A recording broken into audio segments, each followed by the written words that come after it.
Hey guys, how you guys doing? Welcome to today's video where I want to give you guys 3 tips to winning government contracts, okay? And if you're new to the channel, please go ahead and subscribe. We're trying to grow the channel, so please hit that subscribe button. It's completely free. I'm going to go ahead and give you a few seconds to go ahead and subscribe. Come on, subscribe. Thank you. Thank you very much. I really appreciate that. Honestly, thank you very much for subscribing. And if you didn't, come on, man, go ahead, subscribe, okay? But overall, here are 3 quick tips that you need to know if you want to consistently win government contracts, okay? The first tip, you have to build relationships. That's like, oh my goodness, you have to build relationships either at the state level, local level, or federal level, right? Whenever you are reaching out to an agency, like literally become a friend, email them, be nice, build a relationship and then follow up with them, right? So let's say you're doing contracts, this one, Mike. So let's say you're doing contracts at the state, right? The state's buyer is going to be the same exact person. So have a great impression. If you ever meet with these people, you want to present yourself in the best position to win. And the best way to do that is to build the best relationships, present yourself the right way, speak professionally, have professional emails, right? Build relationships, follow up with them, let them know who you are to the point where that you're on a first name basis, like relationship, right?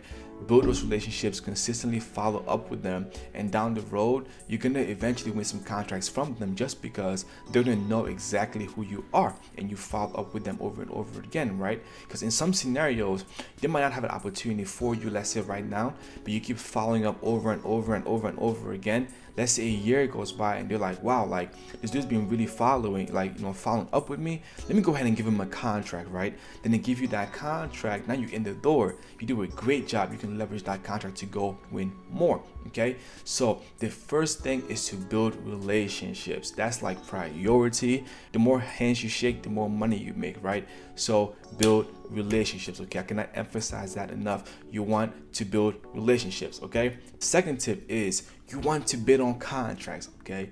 You have to bid on contracts. If you are not bidding, you are not winning. So bid on government contracts on a regular basis, okay? If you cannot bid contracts, hire somebody to bid those contracts for you, but have a full pipeline. That way you can keep bidding contracts on a regular basis. So how do you fill your pipeline up? You have to find all these opportunities that are coming down like 2, 3, 4 months in advance, right? And kind of line them up and say, hey, I can bid this contract when this thing pops up. So how do you find contracts that are coming up 4 or 5 months in advance? You use forecast list, right? Every agency has a forecast list because they get a budget. If you have a budget, you know what you're going to buy during that fiscal year.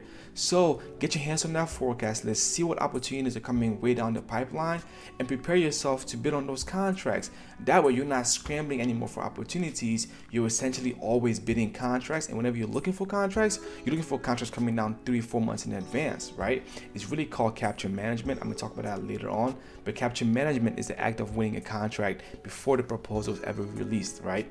That sounds crazy, doesn't it? But yes, it's capture management. But overall, you want to start bidding contracts, okay? And matter of fact, let me give you 4 tips, okay? I'm gonna give you 4 tips. Before I give you this tip, you gotta subscribe. Come on, man. I'm dropping bombs right now. Go ahead, subscribe, okay? Thank you. Okay, the bonus tip, right, is how do you fill your pipeline up for contracts that are coming down well in advance? Well, for service contracts, right? Let's say for like cleaning, janitorial services, or landscaping, like service contracts where you're actually, providing a service on a regular basis for the whole year. You can use FPDS, which is the Federal Procurement Database System, and find contracts that are expiring, let's say next year in May, like next month. You find those contracts, right? Then what do? You go back to step 1 and start building relationships with the agency that gave out that contract and say, hey, I'm looking at this opportunity, it's expiring in the next few months. I want to know if you guys going to rebid this contract, or you're going to, extend the contract for the individual that has it right now, right?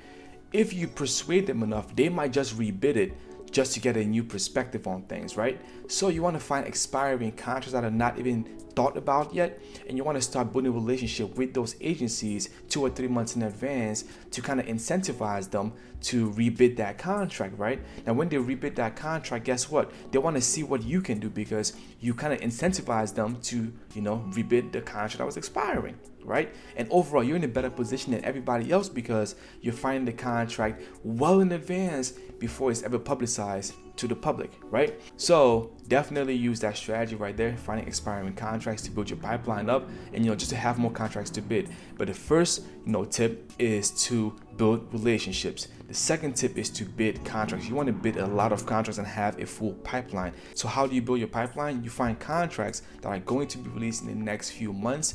That way you have time to prepare, build your relationships, and put yourself in the best position to win.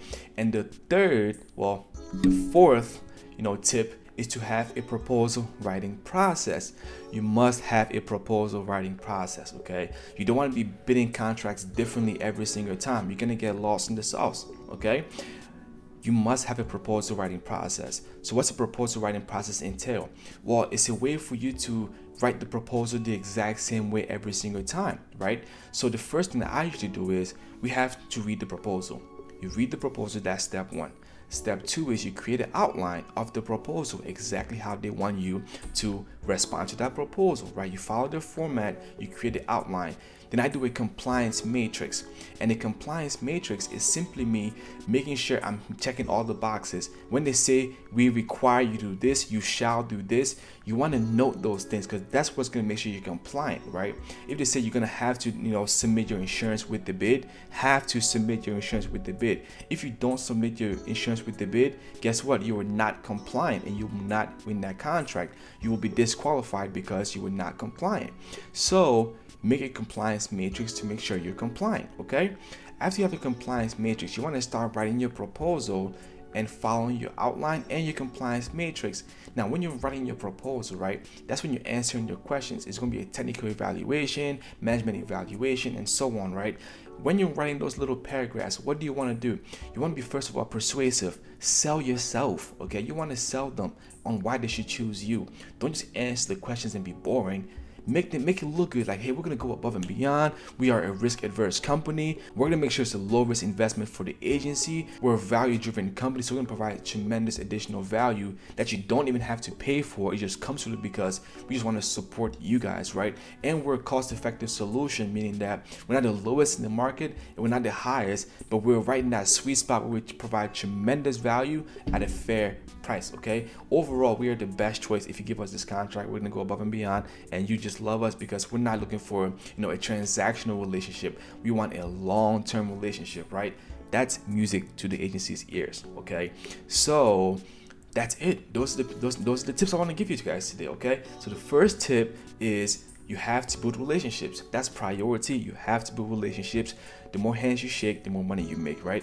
Have a lot of relationships, okay? Either through prime contractors, subcontractors, different procurement officers, but have a lot of relationships, that can help you win some government contracts. The next tip is to bid government contracts, okay? You have to bid contracts. If you're not bidding, you are not winning, okay? I have a video, I'm gonna link it somewhere on this thing, but the video is called How to Win Contracts in 45 Days Without Beta Sam. I recommend watching that video because I touched on some things that you can actually use to get you there a lot sooner. But overall, you have to bid government contracts and use FPDS to find expiring contracts. That way you have a full pipeline, okay? Now, once you find all these contracts and you're bidding these contracts, how do you win them? You must have a proposal writing process.